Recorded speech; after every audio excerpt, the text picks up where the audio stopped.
పరమేశ్వరుడు కర్మఫల రూపమున లభించువాడు కాడు, అతడు జ్ఞానగమ్యుడు.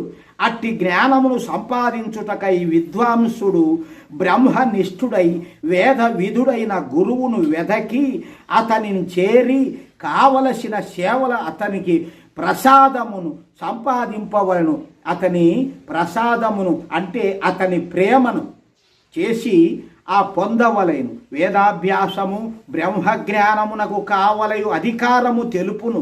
హస్తమునందలి సబిత గురువునిరగలుగు విధేయతను సేవాభావమును సూచించును. అంటే మనము గురువుల దగ్గరికి వెళ్ళేటప్పుడు ఈ విధంగా తీసుకొని పోతే ఏదైనా ఒక వస్తువు లాంటివి ఆ గురువు మన మీద శ్రద్ధతో మనకు ఆ జ్ఞానము నేర్పగలడు.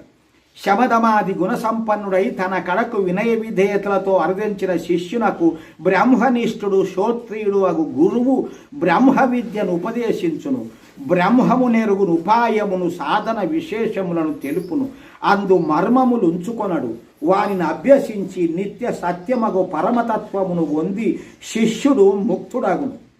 అటువంటి మార్గములో మనకు ఇంకా కోరికలు ఏమీ మిగలవన్నమాట. కాబట్టి అటువంటి మార్గాన్ని మనము అన్వేషించడానికి ఇటువంటి మార్గాన్ని వదలకుండా దీన్ని బిర్రుగా పట్టుకొని పట్టుదలగా పాటించాలి తప్ప ఊరికే ఏదో పోతివమ్మా వస్తివమ్మా అనేటటువంటి విధానము లేకుండా ఈ యొక్క మార్గానికి మన జీవితాన్ని అంకితం చేసేటట్లు చూడాలి. ఇది ఒక భాగం అయిపోయింది.